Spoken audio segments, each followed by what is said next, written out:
Des gens qui ont suivi en ligne? Ok, gloire à Dieu.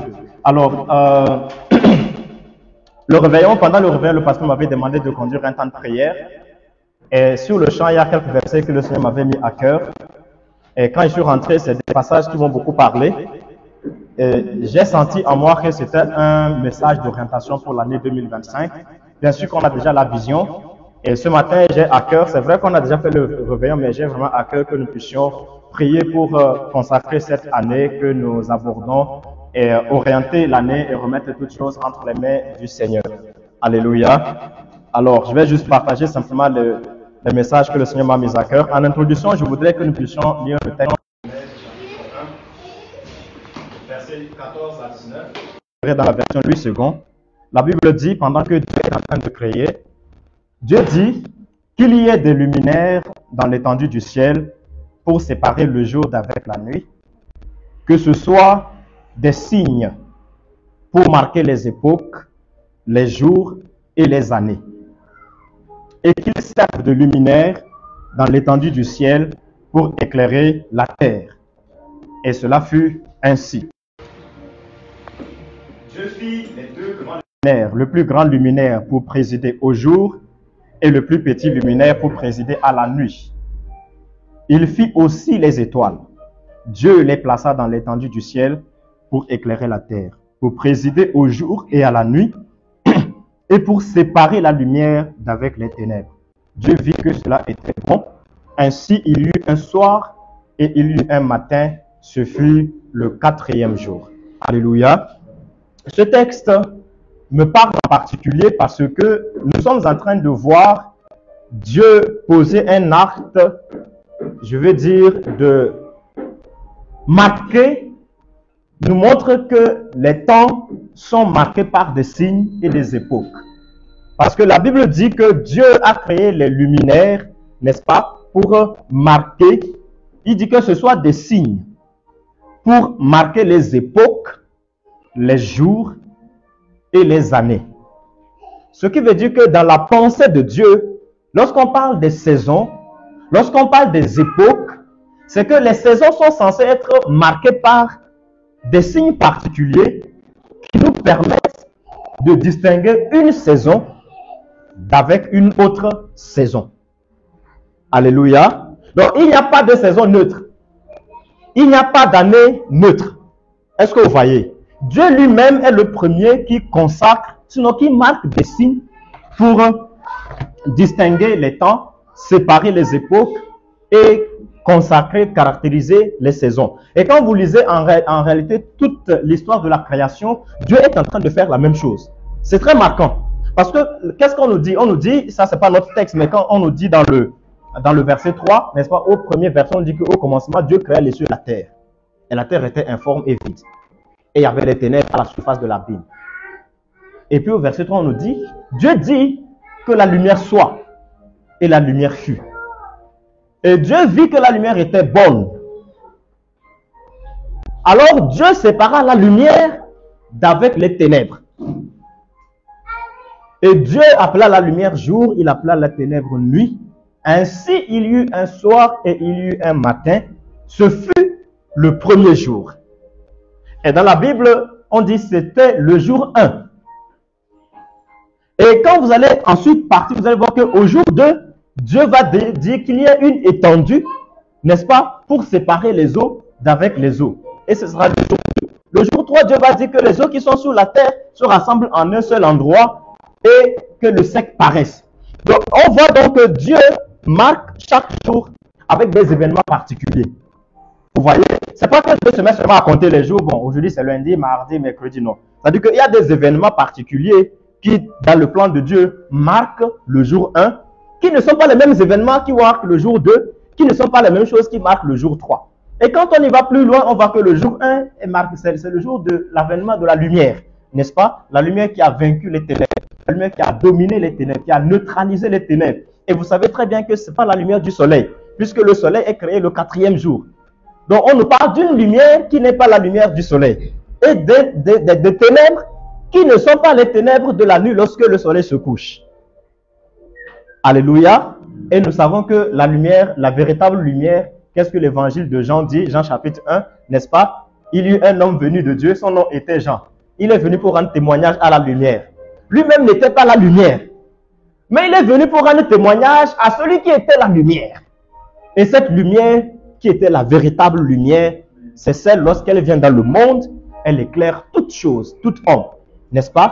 Cette lumière était dans le monde. Et le monde a été fait par elle, mais le monde ne l'a pas connue. Et cette lumière, c'est qui? Alléluia. Donc nous voyons que immédiatement, même dans la création, le jour 1 est marqué par l'avènement, la manifestation du règne du Christ Jésus, de l'autorité du Seigneur. Et c'est ainsi que vous allez voir, même quand le Seigneur va venir mourir. Donc si Jésus est la lumière qui est venu vaincre les ténèbres, vous savez tous qu'il n'est pas venu vaincre les ténèbres de la nuit, n'est-ce pas, quand il fait 23h ou minuit, n'est-ce pas? Il est venu vaincre celui qui est le prince des ténèbres. Donc nous voyons tout de suite que Dieu caractérise les événements spirituels qui marquent le premier jour. Il sépare tout de suite la lumière d'avec les ténèbres et il établit le règne et la domination de la lumière. Et c'est de la même manière que on verra que le premier jour, c'est le jour de la résurrection, n'est-ce pas? Parce que Jésus est ressuscité le premier jour de la semaine, quand les femmes sont parties au tombeau. Et c'est l'avènement toujours de la lumière, de la victoire. Donc c'est le jour de la résurrection, c'est le jour de la victoire, c'est le jour de la domination, c'est le jour de la manifestation de l'autorité et de la victoire de Christ Jésus. Et ainsi de suite, tous les autres jours. Mais ici, comme nous voulons parler de l'année, nous voyons que Dieu dit qu'il y ait des luminaires dans le ciel pour marquer les époques. Alors Dieu crée le soleil et la lune et les étoiles. Et il dit, le grand luminaire pour présider au jour et le petit luminaire pour présider à la nuit. C'est-à-dire que Dieu a fait de telle sorte que quand il fait jour, il y a le soleil. C'est vrai que parfois il y a la lune dans certaines journées, mais vous ne pouvez pas voir le soleil la nuit. Alléluia. Donc Dieu a dit, le jour, tu dois être ainsi. Il doit toujours avoir le soleil qui préside, qui dirige le jour, et il doit y avoir la lune qui préside, qui dirige la nuit. Et la Bible dit que les choses sont restées ainsi jusqu'à ce jour. Et maintenant, dans ce texte, donc, quand Dieu met les luminaires pour marquer les signes et les époques, je vais juste m'arrêter là. On peut beaucoup approfondir sur le sujet. La question que nous pouvons nous poser, c'est quels sont donc les signes qui, selon la pensée de Dieu, en ce qui nous concerne, quels sont les signes qui doivent marquer l'année 2025? De quels signes l'année 2025 doit-elle être marquée dans ma vie et dans ta vie? Alléluia. Et selon ma compréhension, et quand j'essaie de chercher la pensée du Seigneur, les deux signes que je crois que le Seigneur m'a communiqué et que je veux partager avec nous, sur lesquels je veux que nous puissions travailler et prier, qui doivent marquer l'année 2025, c'est d'abord le signe de l'alliance dans le sang de l'agneau et le signe de la présence manifestée de Dieu. Alléluia. En réalité, c'est presque deux messages, mais qui sont en un. Et je crois que la chorale était très bien inspirée parce qu'ils nous ont beaucoup conduit en parlant de la présence de Dieu. Et nous avons deux textes que nous allons lire. Donc, du coup, j'ai donné comme thème de notre message de ce matin, 2025, année de l'alliance dans le sang de l'agneau et de la présence manifestée de Dieu. Alléluia. 2025, année de l'alliance dans le sang de l'agneau et de la présence manifestée de Dieu. On va lire Exode chapitre 12. Nous allons d'abord lire versets 1 à 7. Exode chapitre 12, versets 1 à 7. L'Éternel dit à Moïse et à Aaron dans le pays d'Égypte, ce mois-ci sera pour vous le premier des mois. Il sera pour vous le premier des mois de l'année. Parlez à toute l'assemblée d'Israël et dites, le 10e jour de ce mois, on prendra un agneau pour chaque famille, un agneau pour chaque maison. Si la maison est trop peu nombreuse pour un agneau, on le prendra avec son plus proche voisin selon le nombre de personnes. Vous compterez pour cet agneau d'après ce que chacun peut manger. Ce sera un agneau sans défaut, mâle, âgé d'1 an. Vous pourrez prendre un agneau ou un chevreau. Vous le garderez jusqu'au 14e jour du mois, de ce mois. Et toute l'assemblée d'Israël l'immolera entre les deux soirs. On prendra de son sang et on mettra sur les deux poteaux et sur les linteaux de la porte des maisons où on le mangera. Allons au verset 12. 12 à 13.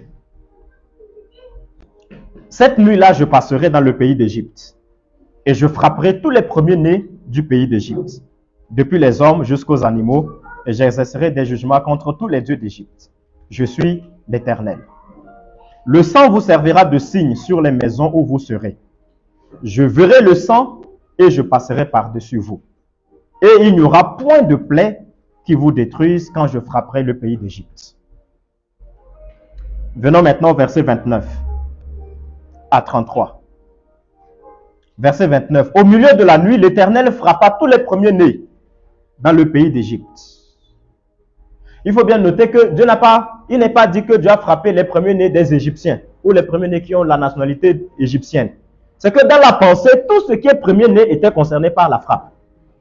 Vous voyez? Donc, Dieu frappa tous les premiers-nés d'Égypte, tous les premiers-nés dans le pays d'Égypte. Donc, même si tu étais étranger et que ce jour-là, tu es dans le pays d'Égypte, si tu es un premier-né, tu es visé par la frappe. Depuis le premier-né de Pharaon, assis sur son trône, jusqu'au premier-né du captif dans la prison, dans sa prison, et jusqu'à tous les premiers-nés des animaux. Donc, y compris même les animaux de la brousse, comme les animaux des champs. Pharaon se leva de nuit, lui et tous ses serviteurs, et tous les Égyptiens, et il y eut de grands cris en Égypte, car il n'y avait point de maison où il n'y eut un mort. Dans la nuit même, Pharaon appela Moïse et Aaron et leur dit, « Levez-vous, sortez du milieu de mon peuple, vous et les enfants d'Israël. Allez, servez l'Éternel, comme vous l'avez dit. Prenez vos brebis et vos bœufs, comme vous l'avez dit. Allez et bénissez-moi. » Les Égyptiens pressaient le peuple et avaient hâte de les renvoyer du pays, car ils disaient, « Nous périrons tous. » Amen. Alors, la Bible commence en nous disant, donc, comme le truc là, ça glisse, j'espère que le PC va tenir. Amen. Donc, le texte commence en nous disant que Dieu envoie un message à Moïse et Aaron pendant qu'ils sont encore dans le pays d'Égypte.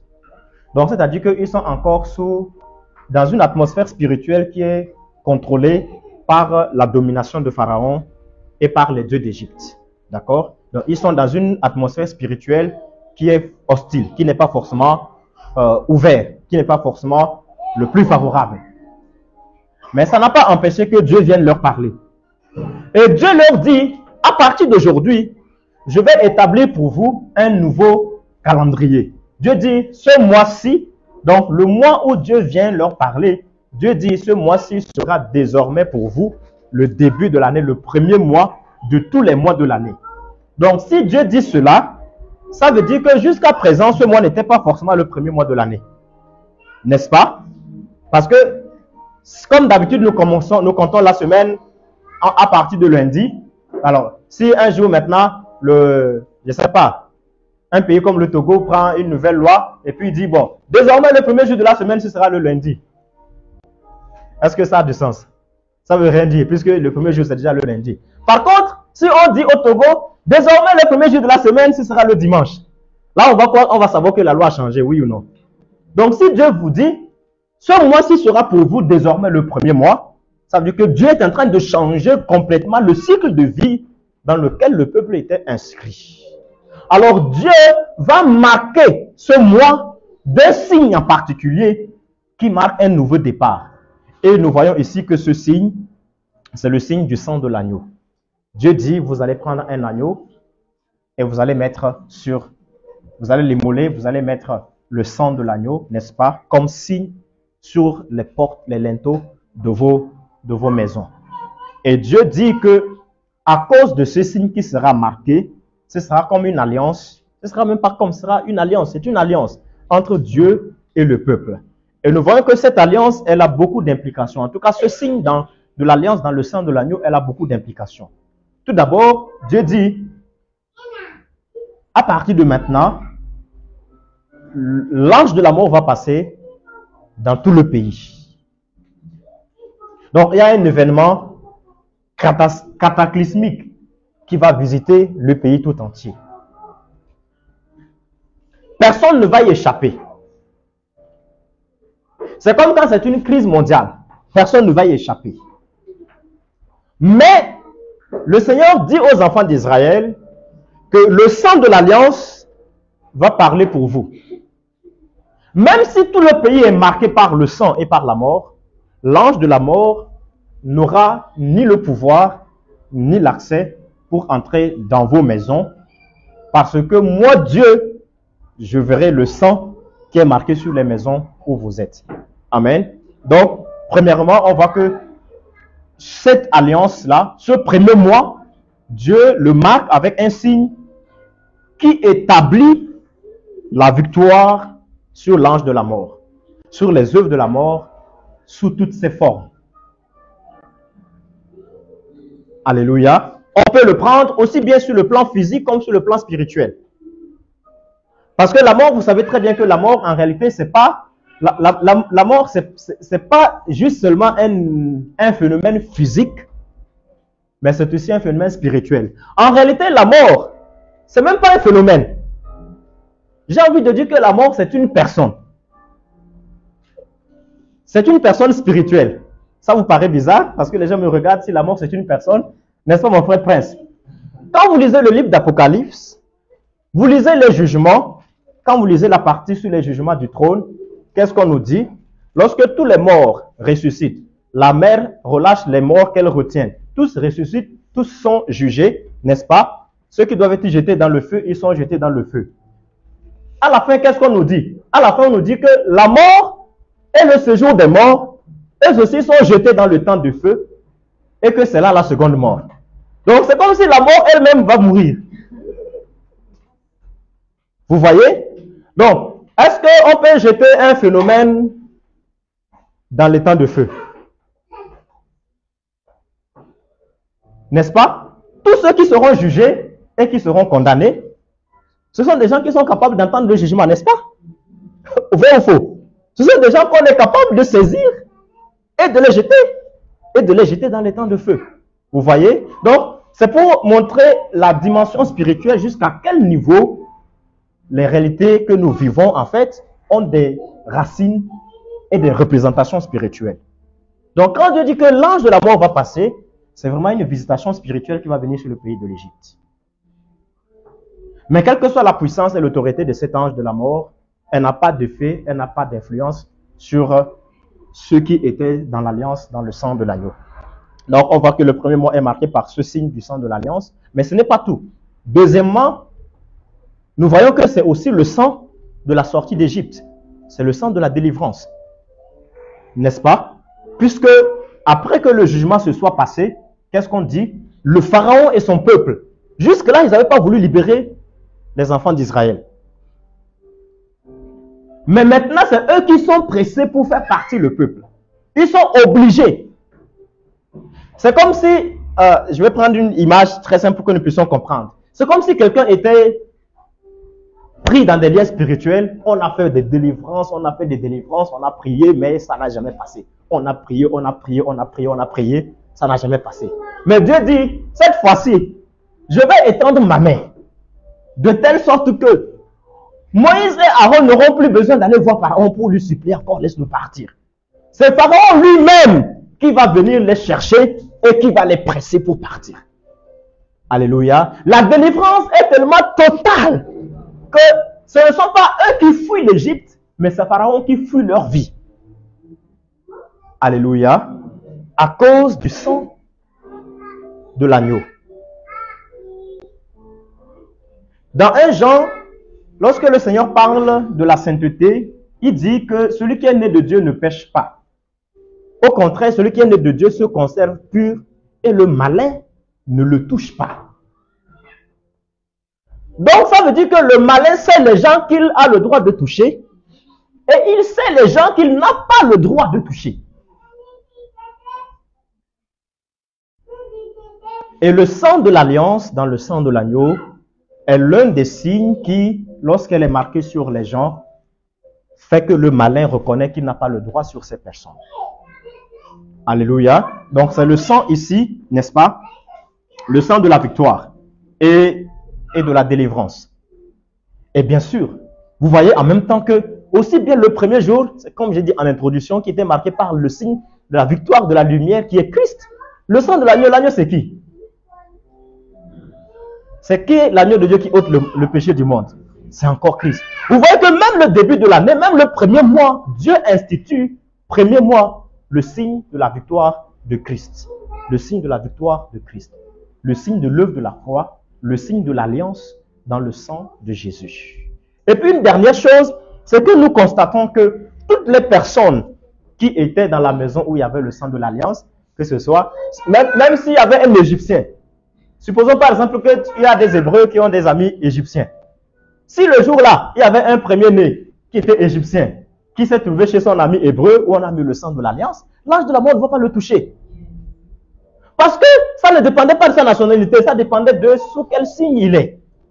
Alléluia. Donc du coup, cette alliance permettait même de protéger la vie de ceux qui auraient pu être frappés, n'est-ce pas, par l'ange de la mort. Donc c'est-à-dire que nous avons la possibilité nous-mêmes, n'est-ce pas, d'invoquer cette alliance, de marquer du signe de cette alliance, même sur la vie des membres de nos familles.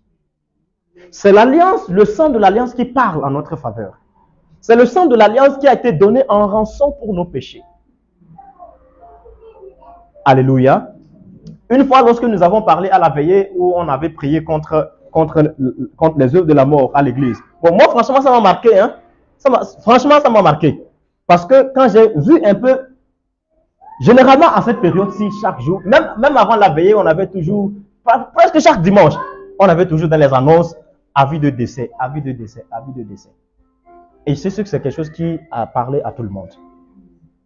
Et ce jour-là, quand on priait, la façon dont le Seigneur nous a inspiré, il nous a fait comprendre que, vous voyez, c'est un ange qui agit toujours lorsque une porte lui est ouverte. Sinon, le plan parfait de Dieu, c'est que les gens ont toujours vécu longtemps et heureux, et ils sont morts heureux et rassasiés de jour. Mais des morts subites et cycliques comme ça, non. Ce n'est pas ce à quoi Dieu nous a appelés. Et nous avons vu que dans la parole, toutes les fois que les gens ont voulu arrêter l'ange de la mort, ils ont dû donner une vie en rançon. C'est très parlant avec David. Alléluia. Et nous voyons ici que le sang, la vie de Christ, puisque la vie, c'est le sang. Le sang, c'est la vie, puisque l'âme de toute chair est dans son sang. C'est ce que la Bible dit. La Bible dit que Dieu a demandé qu'on puisse faire les sacrifices de sang, parce que l'âme de l'être vivant est dans son sang. Et que c'est par l'âme que le sang fait expiation. C'est-à-dire que quand on verse le sang, c'est qu'on livre l'âme à la mort. L'âme de l'animal qu'on égorge à la place de l'âme de la personne qui a péché. Et c'est comme ça qu'une vie est donnée pour que celui qui devait être ciblé ne puisse pas être atteint. Et nous voyons dans le sang de l'alliance que la vie de Christ a été donnée. Et nous pouvons plaider pour les membres de nos familles. Je peux dire, même pour mes parents qui ne connaissent pas le Seigneur, je peux dire que la vie de Christ a été donnée pour sa vie.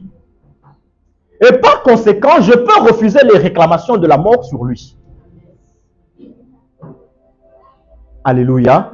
Donc, c'est le signe où que nous devons, de l'alliance que nous devons placer sur tous les membres de nos familles. Nous devons déclarer que cette année 2025, la mort ne peut pas frapper. Alléluia. Quel que soit sur le plan spirituel ou sur le plan naturel. Nous pouvons aller plus loin. Et c'est là le plus important. Si le sang de l'alliance fait que tous ceux qui entrent dans cette alliance ont la vie, donc nous comprenons ici que Dieu a pour plan, ici en Égypte c'était la vie naturelle. Mais la vie qui est plus importante encore ici, c'est la vie en Christ. Alléluia. Donc nous devons comprendre que le plan de Dieu, c'est que nous puissions faire entrer dans l'alliance du salut même les gens de nos familles qui ne sont pas encore dans cette alliance. Alléluia. Donc voilà pourquoi il nous parle de nous devons marquer 2025 de ce signe, le signe du sang de l'alliance. Le signe de l'alliance dans le sang de l'agneau. Nous allons progresser, on va lire le deuxième texte. Deuxième texte, Genèse chapitre 28. Genèse chapitre 28, versets 10 à 22. Et là, ici, nous allons voir le deuxième signe, une année marquée par le signe de la présence manifeste de Dieu. Genèse chapitre 28. Jacob partit de Beersheba et s'en alla à Charan. Il arriva dans un lieu où il passa la nuit, car le soleil était couché. Il prit une pierre dont il fit son chevet et il se coucha dans ce lieu-là. Il eut un songe. Et voici une échelle était appuyée sur la terre et son sommet touchait au ciel. Et voici les anges de Dieu montaient et descendaient par cette échelle. Et voici l'Éternel se tenait au-dessus d'elle. Et il dit, je suis l'Éternel, le Dieu d'Abraham ton père et le Dieu de Jacob et le Dieu d'Isaac. La terre sur laquelle tu es couché, je la donnerai à toi et à ta postérité. Ta postérité sera comme la poussière de la terre. Tu t'étendras à l'Occident et à l'Orient, au septentrion et au Midi. Et toutes les familles de la terre seront bénies en toi et en ta postérité. Voici, je suis avec toi, je te garderai partout où tu iras, et je te ramènerai dans ce pays. Car je ne t'abandonnerai point que je n'ai exécuté ce que je te dis. Jacob s'éveilla de son sommeil, verset 16, et dit, certainement l'Éternel est en ce lieu, et moi je ne le savais pas. Il eut peur et dit, que ce lieu est redoutable. C'est ici la maison de Dieu, c'est ici la porte des cieux. C'est-à-dire que les cieux sont ouverts sur ce lieu-là. La porte des cieux, il dit, c'est ici la porte des cieux. Et Jacob se leva de bon matin, il prit la pierre dont il avait fait son chevet, il la dressa pour monument et il versa de l'huile sur son sommet. Il donna à ce lieu le nom de Bethel, n'est-ce pas? Bethel, Beth, El. Beth qui veut dire maison, El qui veut dire Elohim, qui veut dire Dieu. Donc Bethel, maison de Dieu. C'est ici la maison de Dieu. Mais la ville s'appelait auparavant Luz.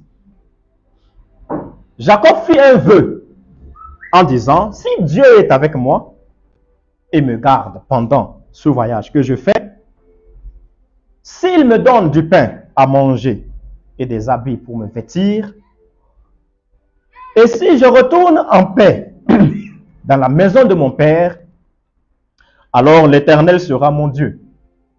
Cette pierre que j'ai dressée pour monument sera la maison de Dieu, et je te donnerai la dîme de tout ce que tu me donneras. Amen. Alors, beaucoup de choses dans ce texte que le Seigneur nous donne. Je me suis bien posé la question, pourquoi Dieu nous donne ce texte? Et si nous essayons de faire quelques constats, nous pouvons constater que Bethel, cet endroit-là, c'était le lieu où Jacob a rencontré Dieu pour la toute première fois dans sa vie. Alléluia. C'était la première rencontre personnelle entre Dieu et Jacob. C'est la première fois que Jacob a fait l'expérience de la présence de Dieu face à face. C'est la première fois qu'il a fait l'expérience de la réalité de la vie de Dieu, de la présence de Dieu. Certainement, jusqu'à ce jour, il avait entendu parler de Dieu, parce que c'est impossible d'être le fils d'Isaac et d'Abraham, n'est-ce pas, sans avoir entendu parler de Dieu. C'est impossible. Donc, certainement, il avait entendu parler de Dieu au travers de ses relations familiales. Et souvenez-vous d'ailleurs, la Bible dit que quand sa maman était enceinte des jumeaux, n'est-ce pas, elle était partie consulter Dieu. Et Dieu lui avait dit que dans ton ventre, il y a 2 jumeaux. Et que le plus grand sera assujetti au plus petit. N'est-ce pas? Donc, c'est sûr que quand ils sont nés, certainement, à un moment, sa maman a dû raconter cette histoire. Vous voyez? Donc, Jacob savait pas mal de choses au sujet de Dieu. Et il savait que d'une manière directe ou indirecte, il y avait une relation personnelle entre lui et Dieu. Mais lui-même, il n'avait jamais rencontré Dieu. Il a juste entendu parler. Mais là, pour la première fois, il va vivre cette expérience. Bien sûr, on voit que ça se passe dans le rêve. Mais c'était une réalité qu'il est en train de vivre. Et je me suis dit, certainement Dieu a dû lui parler en rêve parce que Dieu a passé par tous les moyens pour lui parler, mais il n'était pas disposé. Parfois on est content, j'ai fait un rêve, Dieu m'a parlé dans le rêve. Mais c'est sûr que si on était vraiment dans une bonne disposition, Dieu aurait pu nous parler beaucoup plus facilement que d'attendre dans le rêve. Alléluia.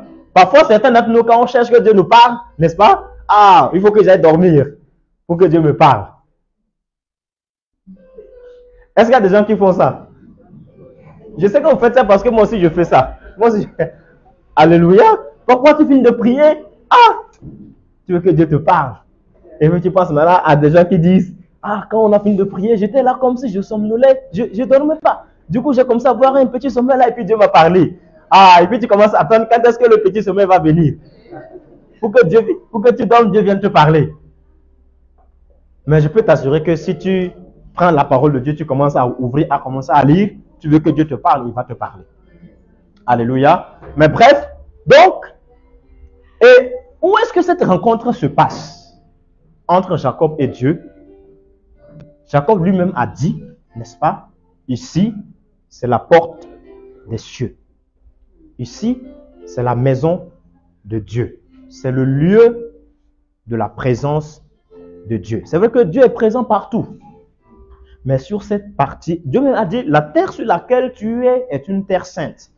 Vous voyez? Normalement, Dieu est présent sur toute la terre. Donc, normalement, on devait dire que toute la terre est une terre sainte. Mais ce n'est pas le cas. Vous voyez? Il y a des endroits où Dieu dit, ici, c'est une terre sainte parce que Dieu a choisi de manifester sa présence de façon palpable. Et donc, on voit que cette rencontre avec Jacob et Dieu se passe dans un lieu qui est appelé la maison de Dieu, Bethel, le lieu de la présence de Dieu, le lieu de l'intimité avec Dieu. Alléluia. Et donc, Dieu voulait, par cette rencontre-là, montrer à Jacob que il veut établir une relation personnelle avec lui. Il veut marcher avec lui de façon personnelle. Et il veut que Jacob puisse, c'est-à-dire qu'il a fait vivre à Jacob cette expérience pour lui faire prendre conscience des réalités spirituelles. Et lui faire goûter les choses dans lesquelles Dieu veut l'amener. Vous voyez? C'est-à-dire, Dieu lui a fait goûter ça pour lui faire comprendre que ça existe. Et je veux que tu vives ça fermement. Dieu voulait que Jacob puisse être un homme de la présence de Dieu. Mais Jacob lui-même, il n'a pas du tout compris. Je ne suis pas sûr qu'il a compris ça sur le champ. Parce que quand vous analysez son discours, moi ça m'a toujours fait rire, mais ça nous enseigne beaucoup de choses. Parce que quand il se lève, la première chose qu'il dit, il fait des promesses, il dit voilà, si Dieu me donne si Dieu me donne un bon voyage, si Dieu me donne la nourriture, le vêtement, ainsi de suite. Et il dit, alors l'Éternel sera mon Dieu. Donc ça veut dire que pour lui, jusqu'à ce jour, l'Éternel n'est pas encore son Dieu. N'est-ce pas? Vrai ou faux? Parce qu'il dit, alors, si Dieu a fait ci, et ça, et ceci, alors, l'Éternel sera mon Dieu. Mais est-ce que Dieu était déjà son Dieu ou il n'était pas son Dieu? Qui l'a créé? C'est Dieu qui l'a créé. Dieu est déjà son Dieu. Alléluia. Mais encore plus, il était Dieu. Je crois que Dieu aussi savait que Jacob ne comprenait pas. C'est pour ça que quand Dieu s'est présenté, il n'a pas dit je suis le Dieu d'Abraham, d'Isaac et de Jacob. Parce que jusque-là, il n'était pas encore vraiment le Dieu de Jacob. N'est-ce pas? Il a dit seulement je suis le Dieu d'Abraham et d'Isaac. Mais de quelle manière Dieu était le Dieu d'Abraham et d'Isaac? N'est-ce pas que c'était par l'alliance? Dieu avait établi son alliance avec Abraham et il a donné comme signe la circoncision et il a dit tous les mâles, tous les enfants, les garçons qui naissent dans la famille, la descendance d'Abraham, n'est-ce pas, doivent être circoncis le 8e jour. Et par la circoncision, ils étaient immédiatement membres de l'alliance. Jacob était circoncis, oui ou non? Donc, il était déjà dans l'alliance avec Dieu. Donc, Dieu, l'Éternel était déjà son Dieu. Mais le problème, c'est que jusqu'à présent, comme il ne savait pas que Dieu était son Dieu, il n'avait jamais appris lui-même à développer une marche personnelle avec Dieu. Je pense que quand Jacob est en train de dire « l'Éternel sera mon Dieu », c'est une façon de dire « si Dieu m'a fait ceci, cela, désormais je vais apprendre à connaître Dieu et à marcher avec lui, comme Abraham mon père a fait et comme Isaac aussi a fait. » Mais pour que je commence à marcher comme Abraham et Isaac, marcher avec Dieu, il faut d'abord que Dieu fasse ceci ou cela. Or, depuis ce temps où lui ne s'est pas encore engagé à marcher avec Dieu, Dieu lui marchait déjà avec lui. Alléluia. Et Dieu s'attendait à ce que Jacob prenne conscience que Dieu marche avec lui depuis sa naissance et que lui maintenant à son tour, il puisse adopter le mode de vie de quelqu'un qui veut marcher avec Dieu, qui veut développer et entretenir une alliance personnelle avec le Seigneur. Dès lors que ce sera réciproque, Dieu a décidé de marcher avec Jacob. Jacob a décidé de marcher avec Dieu. Dès lors que c'est réciproque, alors la présence de Dieu sera en permanence avec lui. Alléluia. Dieu veut que nous puissions, toi et moi, en cette année 2025, nous puissions être des gens qui décidons, n'est-ce pas, de marcher avec l'Éternel comme étant notre Dieu personnel.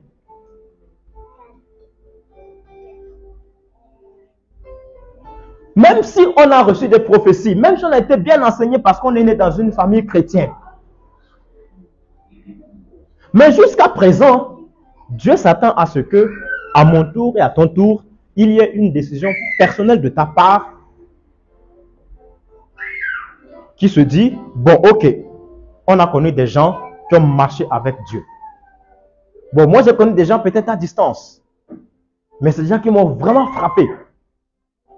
Parce que quand je regarde souvent le groupe Gaël et je vois les histoires de Papa Alain Moloto et tout ce que les gens disent de lui, seulement quand tu l'entends seulement parler, ça veut dire que tu sens que c'est quelqu'un qui marche avec Dieu. Tu n'as pas besoin qu'on t'explique qu'est-ce que ça veut dire un homme qui marche avec Dieu. Tu le vois seulement, tu l'entends seulement parler, tu sens que c'est quelqu'un qui marche avec lui. Du coup, quand je l'entends, je me dis, mais comment il a fait? Moi aussi, je veux marcher avec Dieu. Dieu veut que nous puissions entrer dans cette attitude-là, où ce soit une décision personnelle qui se dit, voici, je veux prendre tel engagement dans ma vie parce que je veux marcher personnellement avec le Seigneur. Et donc, pour amener Jacob à comprendre toutes ces choses, à comprendre que Dieu avait un plan vraiment pour lui, n'est-ce pas? Dieu lui annonce sa vision claire. Dieu lui a dit, je suis avec toi.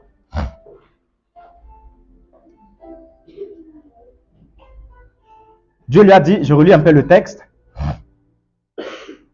Verset 13, voici, je suis l'Éternel, le Dieu d'Abraham, ton père, et le Dieu d'Isaac. La terre sur laquelle tu es couché, je la donnerai à toi et à ta postérité. Dieu commence à expliquer à Jacob ce qu'il veut faire. Ta postérité sera comme la poussière. Vous voyez que Jacob n'a même pas prié avant que Dieu lui dise toutes ces choses. Ta postérité sera comme la poussière de la terre. Tu t'étendras à l'Occident et à l'Orient, au septentrion et au midi. Et toutes les familles de la terre seront bénies en toi et en ta postérité. Donc, si Jacob n'a pas prié, il n'a rien fait pour mériter ça, et Dieu est venu lui annoncer ces choses, ça veut dire que Dieu avait ce plan-là sur lui depuis longtemps avant. C'est juste lui qui n'était pas conscient.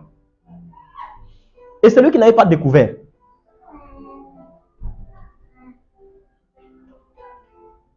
Et voici, je suis avec toi. Je te garderai partout où tu iras. Et je te ramènerai dans ce pays. Car je ne t'abandonnerai point que je n'ai exécuté tout ce que je te dis. Alléluia. Donc, c'était la vision, le plan de Dieu pour Jacob. Mais Jacob, lui, il avait un plan. N'est-ce pas? Parce que quand il quittait la maison, qu'est-ce qu'on lui avait dit? Il avait dit, petit, va dans la famille de tes oncles maternels. Là-bas, tu vas trouver une femme, tu vas te marier, tu vas faire des enfants et puis tu vas rester là-bas. Comme ça, tu es loin de la colère de ton grand frère. N'est-ce pas? Donc, pour lui, c'est que mon plan, il faut que le voyage aboutisse Il faut que j'arrive là-bas, je sois bien reçu.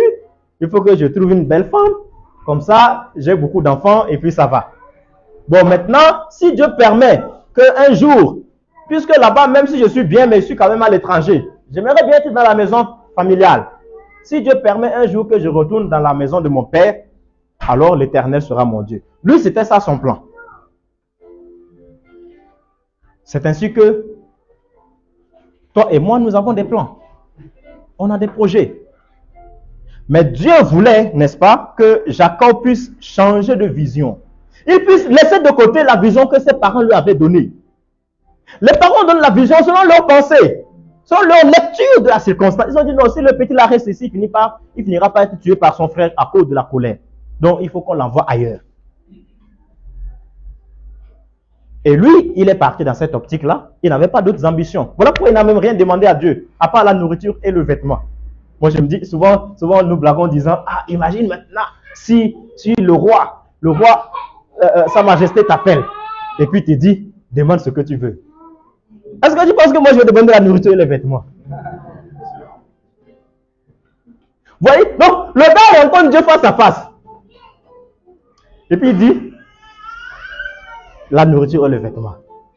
Ça dit que si tu es seulement à côté, il va dire, mais tu es bête ou quoi?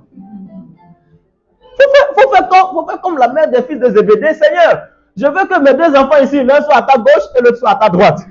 Voilà, ça c'est une bonne demande. Alléluia. Pourquoi il a demandé ces choses? Parce que c'est ce qui était nécessaire pour accomplir sa vision. Vrai ou faux? C'est ce qui était nécessaire pour accomplir sa vision. Le voyage se passe bien, il a la nourriture, il a les vêtements, il revient au village, mais la vision est remplie. Donc il demande des choses en fonction de la vision qu'il a. Et Dieu ne veut pas que tu rentres en 2025 avec les choses en fonction de la vision que tu as.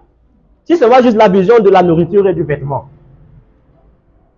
Donc Dieu voulait que Jacob puisse quitter et la vision que ses parents lui ont inculquée et la vision qu'il s'est donnée lui-même, n'est-ce pas, pour maintenant épouser la vision que Dieu lui a présentée. C'est ainsi qu'on marche avec Dieu. C'est ainsi que Dieu aussi marche avec nous. Parce que tout ce que Dieu dit, je serai avec toi partout où tu iras, c'est aussi longtemps que tu es dans la vision. Partout où la vision va t'amener, je serai avec toi. Puisque c'est moi qui ai donné cette vision sur ta vie. Réellement. Comme c'est Dieu qui a donné la vision. Si tu discernes et que tu rentres dans la vision, même si la vision t'amène, je ne sais pas où, au Pakistan, Dieu sera avec toi. Même si la vision fait que beaucoup de gens se liguent contre toi, ils te font la guerre sur le plan spirituel, sur le plan physique, le jour comme la nuit, quand vous dormez comme quand vous marchez, au travail, partout.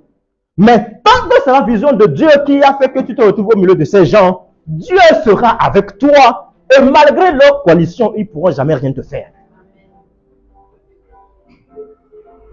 Dieu dit, je serai avec toi partout où tu iras et je te ramènerai dans ce pays. Il dit, car je ne t'abandonnerai pas jusqu'à ce que j'ai exécuté tout ce que je suis en train de te dire.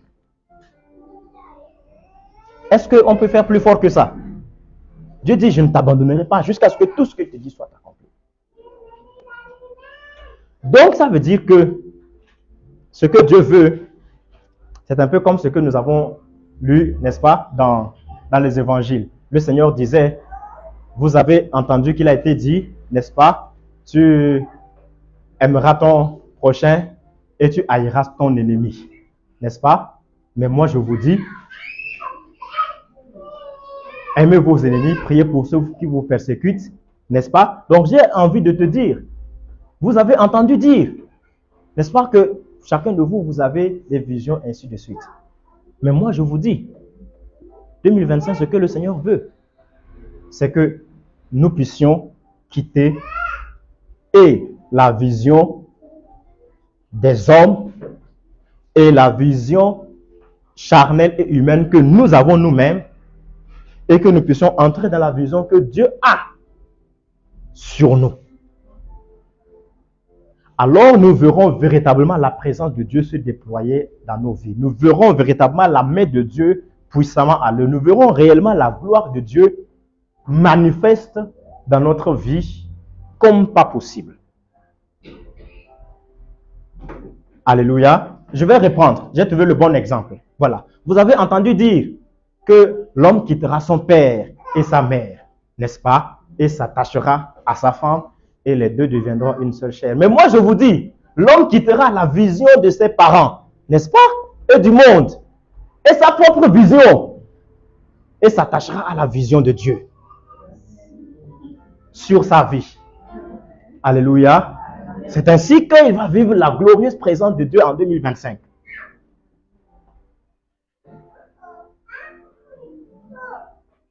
Et nous voyons donc ici que cette présence, n'est-ce pas, elle est marquée par, même par la présence des anges. Il voit Dieu, il voit les anges. Et la Bible dit que les anges montent et descendent jusqu'à l'endroit où Jacob est. Donc Dieu voulait l'amener déjà dans une intimité profonde avec lui, mais aussi Dieu voulait qu'il puisse vivre cette glorieuse présence de Dieu là en permanence autour de lui. Alléluia. Et donc ça veut dire que s'il y a une autre chose à part le signe de l'alliance dans le sang de l'agneau, la deuxième chose, comme on a dit, le signe de la présence manifeste de Dieu, s'il y a une chose que nous devons faire pour vivre cette réalité, c'est que chacun de nous doit réellement chercher à découvrir quelle est la vision de Dieu sur sa vie. C'est comme ça qu'on peut avancer avec le Seigneur. Il est important que chaque membre de cette église puisse savoir que Dieu a une vision sur sa vie. Et que la manière dont Dieu a marché avec notre pasteur ou avec notre parent, c'est de la même manière que Dieu veut marcher avec nous aussi. Mais ce n'est pas forcément les mêmes choses que Dieu va faire. Ce n'est pas une répétition. Dieu a toujours un plan, un projet pour chacun de nous en particulier. Et les gens qui font des percées avec le Seigneur, c'est ceux qui arrivent à discerner quelle est la vision dans laquelle Dieu veut qu'ils s'inscrivent. Alléluia. On a lu tout de suite l'exemple de Moïse, de ce qui se passe en Égypte. Vous croyez que si Moïse était parti en Égypte pour s'opposer à Pharaon, si ce n'était pas la vision de Dieu, vous croyez qu'il allait s'en sortir? Mais comme c'est Dieu qui l'a dit, va en Égypte, fais sortir mon peuple. Alors Dieu a mobilisé tout ce qui était nécessaire comme puissance pour faire incliner les dieux d'Égypte, incliner même Pharaon. Et tous ceux qui se sont opposés à lui ont rencontré la main de Dieu. Pourquoi? Parce que c'était ça la vision de Dieu sur sa vie. Mais s'il avait refusé la vision et qu'il dit non, moi, je veux, comme j'ai beaucoup de troupeaux chez Jéthro, je veux devenir un grand berger comme Job. Je vais avoir beaucoup de brebis. Est-ce qu'il allait voir la main de Dieu? Alléluia. Est-ce qu'il allait voir la main de Dieu? Non. Il n'allait pas voir la main de Dieu parce qu'il n'était pas dans la vision. Souvenez-vous de Jonas. Dieu lui a dit, lève-toi, va à Ninive. N'est-ce pas? Donc ça veut dire que s'il était en train de partir à Ninive, si le danger lui arrive sur le chemin, vous croyez que Dieu va laisser que le danger vienne le tuer sur le chemin de Ninive? Puisque la vision de Dieu, c'est d'aller à Ninive et de prêcher. Vous pensez que s'il arrive à Ninive et que les gens veulent le tuer, Dieu va permettre que ça arrive? Même s'il y avait la mer sur le chemin de Ninive, même s'ils ont fait naufrage, vous croyez que Dieu va le laisser mourir? Mais comme il n'a pas voulu aller dans la vision, et qu'il s'est levé pour prendre un chemin différent, vous voyez tout ce qui lui est arrivé? Parce que dans cette année-là, il n'est pas rentré dans ce que Dieu attendait de lui. Donc du coup, la présence de Dieu ne peut pas l'accompagner.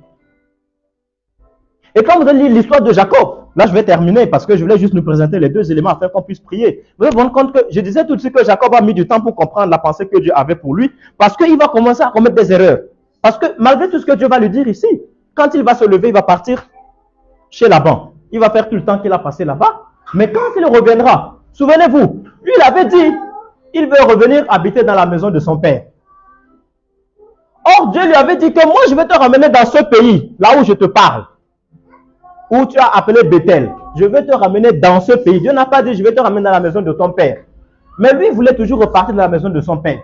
Du coup, quand il est revenu, il est parti s'établir dans la maison de son père Isaac, en tout cas dans le village où Isaac avait sa tante qui s'appelait à l'époque Sichem.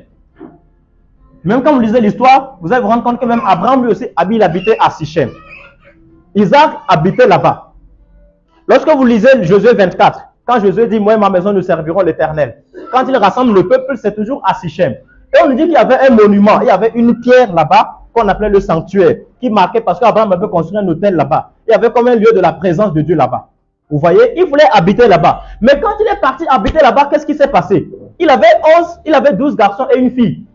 Qu'est-ce qui est arrivé à sa fille? N'est-ce pas? N'est-ce pas qu'on a violé sa fille par les gens de Sichem? Parce que Dieu ne lui avait pas dit d'aller habiter à Sichem. Mais lui, il est parti habiter là-bas. Il a récolté les conséquences. Et ça ne s'est pas arrêté là. On a violé sa fille et ses enfants sont partis tuer toute la ville. Et maintenant, il était obligé de se lever encore pour fuir. Est-ce que Dieu lui avait dit qu'il va fuir?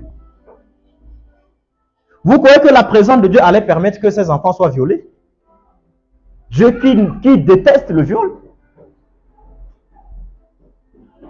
Mais comme il est sorti de la vision, il n'a plus la présence de Dieu. Vous voyez? Donc, la présence de Dieu et la vision de Dieu marchent ensemble. Alléluia.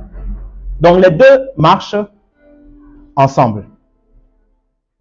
Jusqu'à ce que Jacob va comprendre. Quand on lit dans Genèse 35, alors je ne sais pas si j'ai noté le passage, Genèse 35, quelqu'un peut nous lire verset 1 à 3. On va juste lire ça. Genèse 35, verset 1 à 3. Genèse 35, verset 1 à 3. Quelqu'un peut lire si la personne a trouvé. Voilà, donc la Bible dit, Dieu dit à Jacob, vous voyez, donc ça c'est longtemps après, quand il est reparti habiter à Bethel et ses enfants ont fait le crime et qu'il a dû fuir encore précipitamment. Maintenant, Dieu viendra le voir. Dieu lui dit, lève-toi, monte où? Monte à Bethel et fais quoi? Demeure là-bas.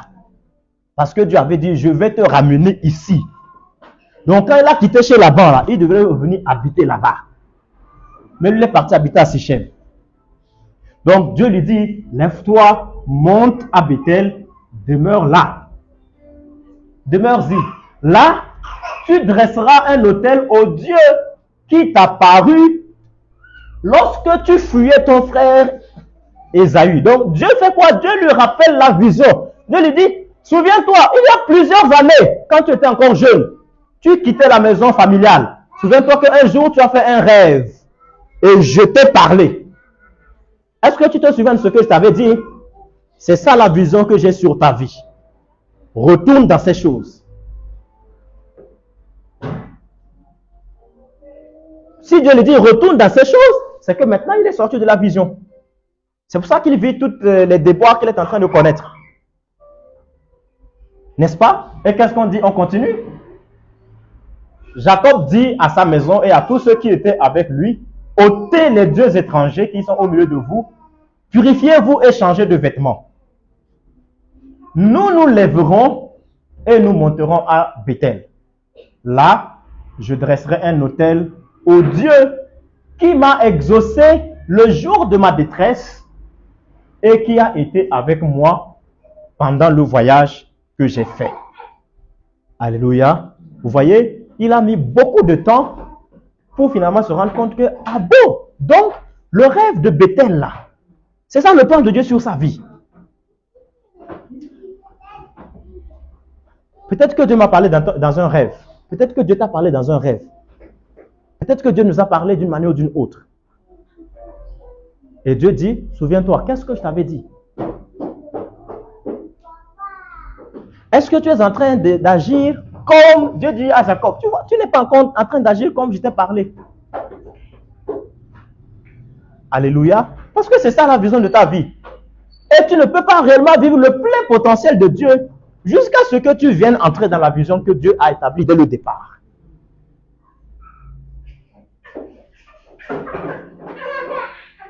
Alléluia. Donc, on va se disposer. Nous allons donc prier pour l'année. Je rappelle donc les deux signes. On voit que Dieu, c'est celui qui marque les temps et les époques. Les hommes d'aujourd'hui même ont marqué les époques. Hein. Vous avez dans des cultures où, en Chine par exemple, on vous dit cette année c'est l'année du dragon. N'est-ce pas? Parfois on dit cette année c'est l'année du serpent. Je dis n'importe quoi. Vrai ou faux? Vous voyez? Même les jours que nous comptons aujourd'hui, ce sont des jours que les gens ont attribués aux divinités. N'est-ce pas? Lundi, le jour de la lune. N'est-ce pas? Oui, oui, parce que dans certains temps, les gens pensaient que la lune c'était un dieu. Il y a des gens qui adoraient le dieu lune. Donc ils ont dit, ça c'est le jour du dieu lune. Mardi, ça c'est le jour du dieu Mars. Mercredi, ça c'est le jour du dieu Mercure. Vous voyez? Et comme ça, ils ont établi, ils ont fixé les jours. Mais ce ne sont pas que des astres. Il y a des esprits qui s'accaparent de ces réalités. Dieu nous dit, nous allons marquer l'année 2025 des signes. Et il nous a dit, le signe de l'alliance dans le sang de l'agneau est le signe de la présence manifestée de Dieu. Et donc, c'est ce que nous allons aussi faire. Nous voulons aussi déclarer, consacrer cette année. Nous voulons marquer sur cette année le signe du sang de l'agneau. On veut que cette année soit marquée aussi par le signe de la présence manifeste du Seigneur. Nous voulons vivre ces choses en cette année. Comme Dieu disait, le premier jour, Dieu dit que la lumière soit et la lumière est. On voit que Dieu consacre toujours par la parole. Dieu dit que la lumière soit et la lumière fut. Même quand le texte de Pharaon que nous avons lu, j'ai bien aimé. Parce que quand ça a chauffé sur Pharaon, il a commencé par dire, levez-vous et partez, comme vous avez dit. Ça faisait longtemps qu'on disait, laisse-nous partir, il ne voulait pas. Maintenant, il dit, levez-vous et partez, comme vous avez dit. Il dit, prenez vos animaux, vos bœufs et tous vos troupeaux, comme vous avez dit. Vous voyez? Donc ça veut dire quoi? Tout ce qu'ils avaient dit, quand Pharaon avait refusé, maintenant il est obligé d'exécuter tout ce qu'ils avaient dit. Mais s'ils n'avaient rien dit, qu'est-ce que Pharaon va exécuter? Alléluia. Voilà pourquoi nous allons dire sur 2025, ce que doit être 2025. Année de l'alliance dans le sang de l'agneau et de la présence manifeste de Dieu. On va se lever dans la prière. Je ne sais pas si la chorale vous êtes inspiré pour nous donner un cantique. Et je vais déjà t'inviter à réfléchir à cette petite parole que nous avons partagée, à déjà visualiser ton année, réfléchir à ce qu'on a dit, que la présence de Dieu marche toujours avec la vision. Est-ce que je suis conscient de la vision dans laquelle Dieu veut que je marche? Marcher avec Dieu, c'est décider de marcher dans la vision que Dieu veut que je marche. C'est simple. Donc, si je connais la vision que Dieu veut que je suive et que je décide de m'engager dans cette vision, c'est ça marcher avec Dieu. Par exemple, si Dieu veut que je sois pasteur, et moi je dis non, moi je veux être homme d'affaires. Je peux beau faire, je peux même réussir dans les affaires. Mais la présence de Dieu ne peut pas être avec moi dans les affaires comme si j'étais pasteur. Vous voyez? Donc, si Dieu dit, toi voici ce que je veux faire sur table, il s'en dit que c'est important que nous puissions comprendre ce que Dieu veut faire de notre vie. Et si on décide de s'engager dans la vision que Dieu donne pour notre vie, c'est ça marcher avec Dieu. C'est en marchant dans la vision que nous allons voir Dieu nous parler. C'est en marchant dans la vision qu'on va voir Dieu se manifester à nous. C'est en marchant dans la vision que Dieu dit, je suis avec toi. Quels que soient les combats qui peuvent arriver, quels que soient les défis par lesquels tu peux traverser, même si tu passes par des temps de galère, tant que tu restes dans la vision, je serai avec toi. Souvenons-nous quand Isaac était à Guérar, il y avait la famine, il voulait partir en Égypte. Mais Dieu lui a dit, non, c'est dans ce pays que je suis avec toi. Même si la sécheresse reste, il est resté, il a semé. La Bible dit que Dieu l'a béni au centuple. Et il est devenu riche. Il allait en s'enrichissant. S'il était parti semer en Égypte, je ne suis pas sûr qu'il aurait le même résultat. Alléluia. C'est dans la vision qu'on voit la présence de Dieu. C'est vraiment important. C'est vraiment important.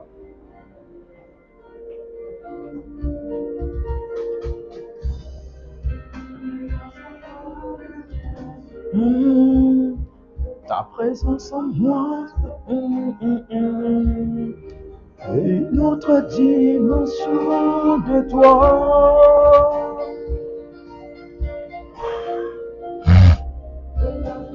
En moi soit plus réel, ta présence en moi soit plus palpable. Je veux une autre dimension de toi.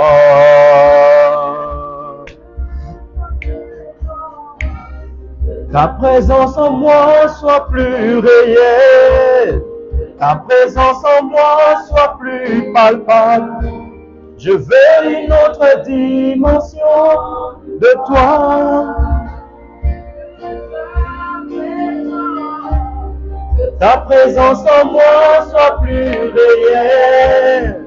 Ta présence en nous soit plus palpable. Je veux une autre dimension de toi.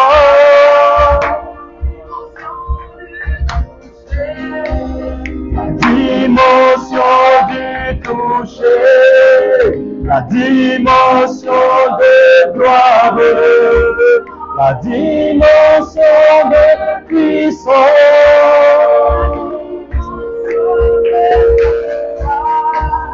la dimension du toucher, la dimension de gloire, la dimension de puissance,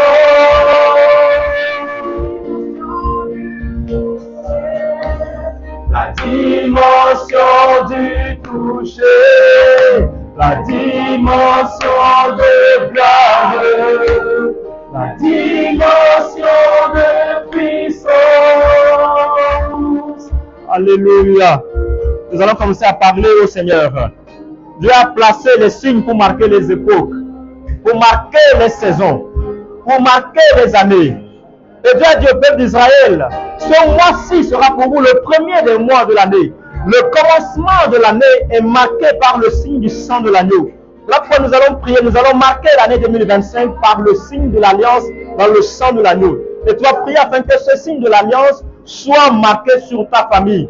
Non seulement sur le plan physique, sur la famille physique, mais aussi sur le plan spirituel. Je vais dire que les conséquences physiques et spirituelles de cette alliance soient vécues dans ta famille. Nous voyons que c'est l'alliance qui protège de l'œuvre de la mort. C'est l'alliance qui protège et qui apporte la délivrance. C'est l'alliance même qui fait que même quand il y a la catastrophe dans toute la nation, l'ange de la mort a parcouru tout le pays, mais toi, ta maison n'est pas atteinte. Parce qu'il y a le signe de l'alliance sur cette famille. Oui, c'est l'alliance qui a neutralisé le pouvoir de la mort parce que la vie, l'âme, le sang de Christ a été donné pour que les âmes de ta famille ne meurent pas étant frappées par le malin, étant arrachées par les esprits méchants. Voilà pourquoi nous allons prier. Nous allons marquer cette alliance, cette année du sceau de l'alliance. S'il y a des familles où il y a parfois des morts cycliques, où il y a les gens disent qu'ils ne dépassent pas un certain âge, ils doivent toujours mourir, où il y a parfois des maladies qui sont installées, c'est contre ces choses que l'alliance est à l'œuvre. Voilà pourquoi tu vas prier. Élève ta voix, élève ta voix, élève ta voix, élève ta voix, élève ta voix, élève ta voix. Élève ta voix dans le nom de Jésus. Élève ta voix au nom de Jésus. Père, dans le nom puissant de Jésus. Alléluia.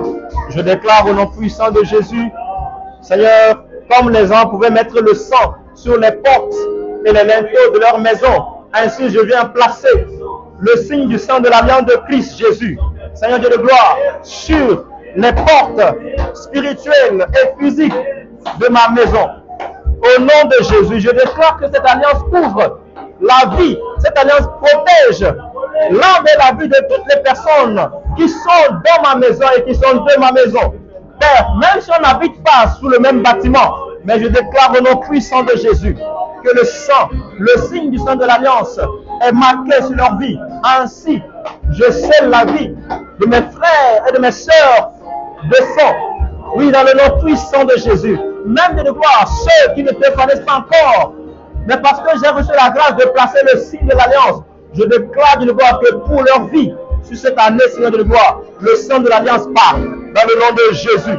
Je déclare, oui, sur 2025, même lorsque l'ange de la mort pourrait visiter la terre tout entière, même lorsque des crises ou des épidémies pourraient visiter la terre tout entière, mais nous serons gardés sous le signe du sang de l'alliance. Au nom de Jésus, je proclame, Père de gloire, que la maladie est neutralisée et qu'elle ne tuera personne, n'affectera personne dans ma maison. Au nom puissant de Jésus. Père, je prie, Seigneur de gloire, afin, Adonai, que le signe de gloire de l'alliance soient placés sur cette église. Soient placés sur cette église. Partout, il y avait des réclamations spirituelles. Je déclare que le sang a parlé. Que le sang de Christ a parlé. Que la rançon a été payée. La rançon a été payée. La rançon a été payée. Dans le nom de Jésus. C'est pourquoi, Seigneur Dieu de gloire, je refuse, Éternel des armées, les crises de gloire de maladie. Dans le nom de Jésus. Je déclare que cette année 2025, Éternel des armées, aucune maladie ne sera à l'œuvre contre nous. Je proclame dans le nom de Jésus, Père, la victoire et la délivrance. Là où jusqu'à présent, Éternel mon Dieu des armées, l'influence, l'autorité, la domination, oui, Père, les puissances spirituelles étaient à l'œuvre, avaient agi dans le nom puissant de Jésus. Père de grâce, je déclare que ces puissances sont neutralisées au nom de Jésus. Aucune autorité ne peut contrôler ces armées, influencer l'agir sur nos vies en cette année, car nous sommes placés sous le signe du sang de l'Alliance, sous le signe du sang de l'Alliance, au nom de Jésus. Nous allons encore prier le Seigneur. Nous voyons que le signe du sang de l'Alliance ne concerne pas seulement la protection, elle concerne aussi le salut. Elle concerne aussi le salut. Et c'est ainsi que nous voulons appeler les membres de nos familles qui ne sont pas encore dans l'Alliance. Nous voulons les appeler qu'ils entrent sous l'Alliance. Nous voulons les faire entrer dans l'Alliance du salut en Christ Jésus. Nous allons demander que Dieu puisse visiter nos maisons, que Dieu puisse visiter les âmes de nos familles qui ne le connaissent pas. Nous voulons parler sur leur vie et marquer le sceau, le signe du sang de l'Alliance. Et nous allons prier que l'Esprit parte dans leur cœur jusqu'à ce qu'ils entrent dans cette vie, jusqu'à ce qu'ils entrent dans cette alliance. Élève ta voix au nom de Jésus. Père de grâce, nous voulons présenter devant le trône de la grâce, Seigneur Dieu de gloire, éternel, les âmes de nos maisons qui ne te connaissent pas encore, mais toi tu les connais, mais eux ils ne te connaissent pas encore. Oh Seigneur Adonai, je prie Seigneur dans le nom de Jésus, je prie Seigneur Dieu de gloire, au nom puissant de Jésus. Éternel armées, je proclame, je demande que ton alliance les couvre, que ton alliance aussi les couvre. Seigneur Dieu de gloire, que tu te manifestes dans leur cœur. Là où tu avais encore de l'aveuglement, là où il y a encore de l'endurcissement, là où il y a encore, Seigneur Jésus, Père, le règne, l'influence de gloire et des armées du monde pour les ténèbres. Au nom de Jésus, je déclare, Seigneur Jésus, que leur intelligence s'ouvre, que leur intelligence s'ouvre, que leur cœur s'ouvre, qu'ils soient éclairés par ta lumière, dans le nom puissant de Jésus.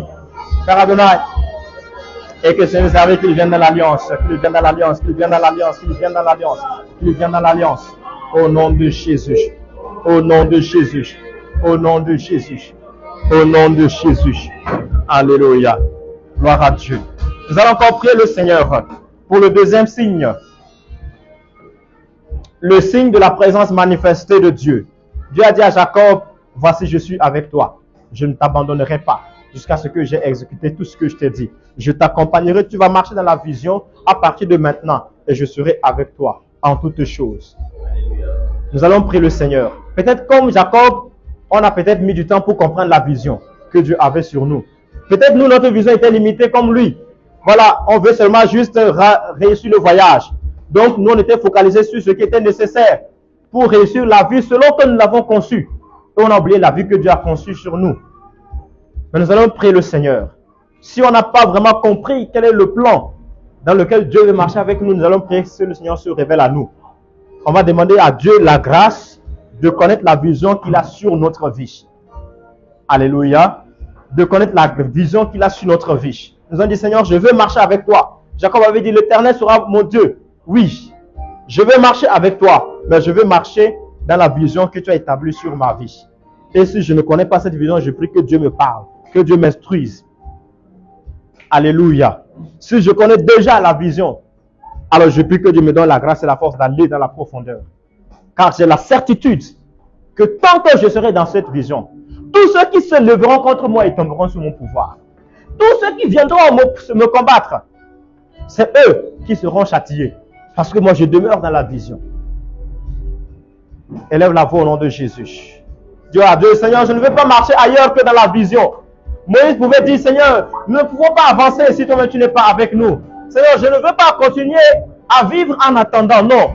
Je ne veux pas continuer à tourner en rond. Non, je veux marcher dans la vision. Je veux marcher dans la vision. Et dis-toi que la vision, ce n'est pas seulement quand tu viens servir dans une commission. Non, la vision, elle concerne tous les aspects de ta vie. Elle concerne vraiment tous les aspects de ta vie. Élève ta voix, élève ta voix. Élève ta voix, Seigneur, au nom de Jésus.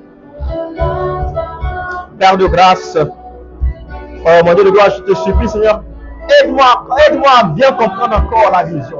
Illumine les yeux de mon cœur, Seigneur de gloire. Donne-moi de mieux comprendre la vision.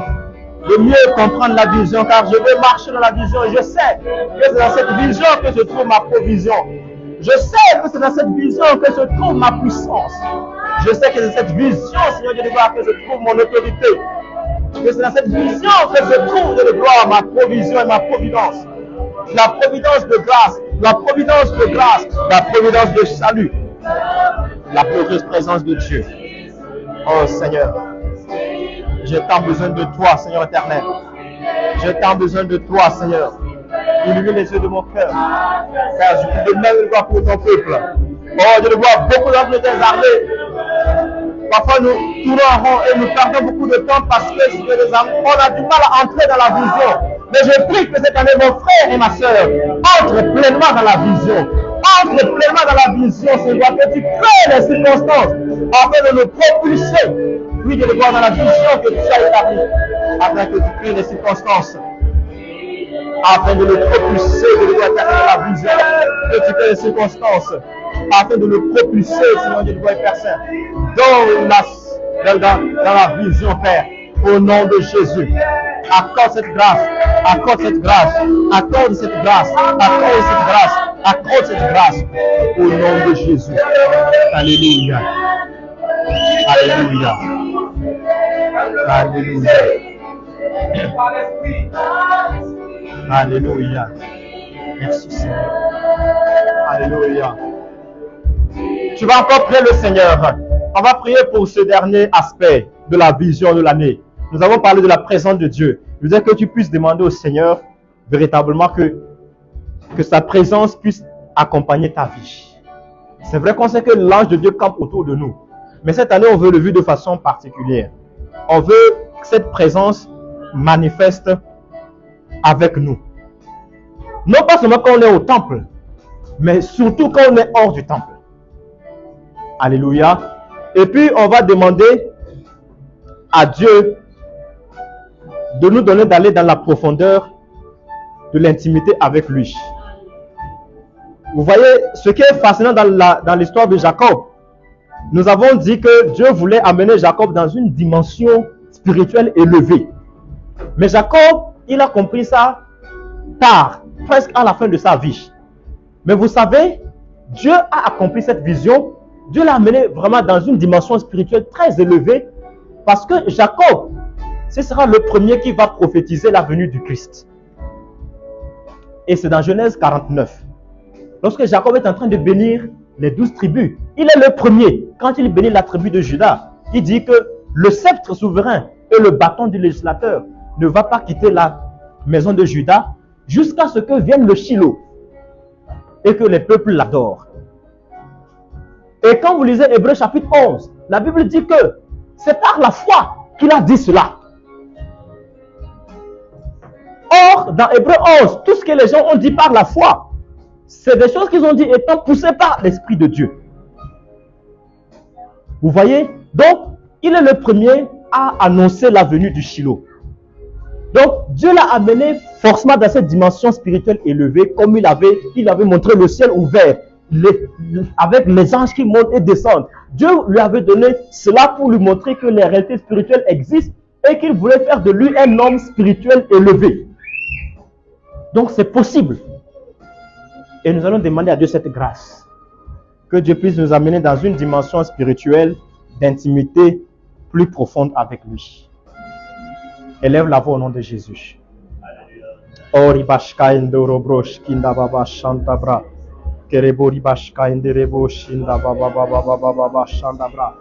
je ne veux pas marcher comme un aveugle. Et je ne veux pas marcher de le voir selon les théories et les lumières de ce monde. Non. Mais je veux marcher comme quelqu'un qui a une vision spirituelle.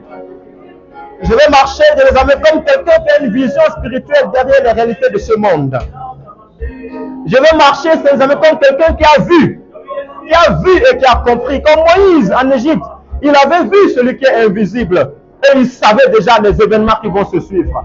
Oh, des décennies auparavant, il savait déjà les événements qui vont arriver. Parce qu'il avait déjà vu. Il avait une vision spirituelle, même s'il marchait sur la terre. Oh, nous ne voulons pas marcher sur la terre avec une vision charnelle.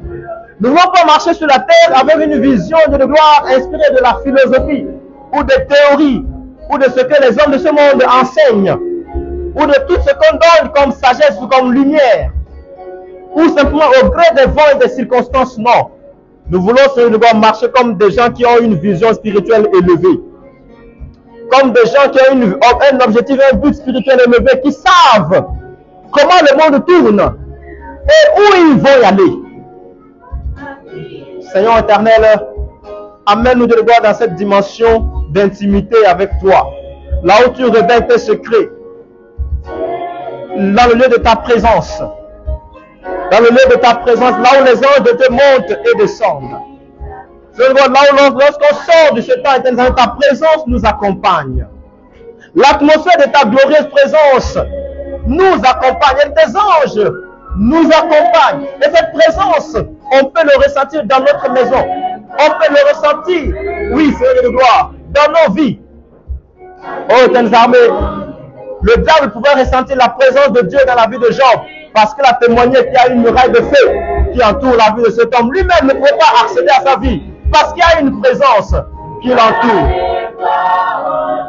Seigneur Dieu de gloire, laisse que cette année, ma vie puisse connaître une dimension particulière de la présence manifestée de Dieu. Que la vie des armées de ton Église, de ton peuple, puisse connaître une dimension particulière de la présence de Dieu. Que tes armées, les puissances et les influences de ce monde, du monde spirituel et matériel, ne puissent pas conditionner notre avancement, parce que nous évoluons de gloire dans l'atmosphère de la présence de Dieu. Au nom de Jésus. Adonai, sois élevé, exalté. Alléluia. Si tu crois que Dieu t'écoute, si tu crois qu'il t'exauce, si tu crois que si on lui demande des choses spirituelles, il le fait, élève ta voix et rends-lui grâce. Élève ta voix et rends-lui grâce. Adonai, nous te rendons grâce et gloire. Dans le nom de Jésus. Parce que nous avons soif. Nous avons soif, oui Père, des trésors spirituels, des richesses de Dieu, de la plénitude de gloire de ta présence. Et nous croyons, éternel Dieu, que tu vois notre soif, tu nous écoutes et que tu nous exauces. Voilà pourquoi, oh notre Dieu, nous voulons te rendre grâce et gloire. Nous voulons te rendre grâce et gloire dans le nom puissant de Jésus. De ce que de gloire tu fais tomber ta pluie sur nous.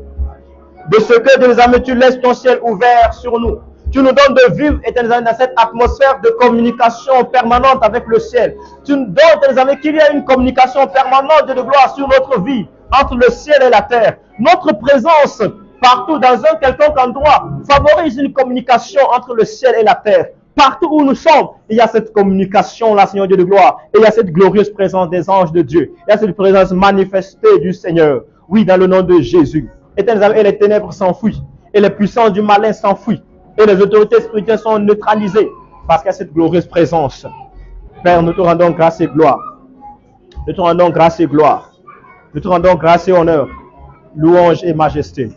À toi la gloire, à toi l'honneur et la louange. Seigneur, nous croyons en notre Dieu que tu nous écoutes, que tu nous exauces et que tu fais par la puissance qui agit en nous infiniment au-delà de ce que nous demandons ou pensons. Nous te rendons gloire et honneur de ce que tu fais de cette année, une année de l'alliance dans le sang de l'agneau et de la présence manifestée de Dieu. Au nom puissant de Jésus, nous avons ainsi prié et nous disons Amen. Amen. Que le Seigneur vous bénisse abondamment.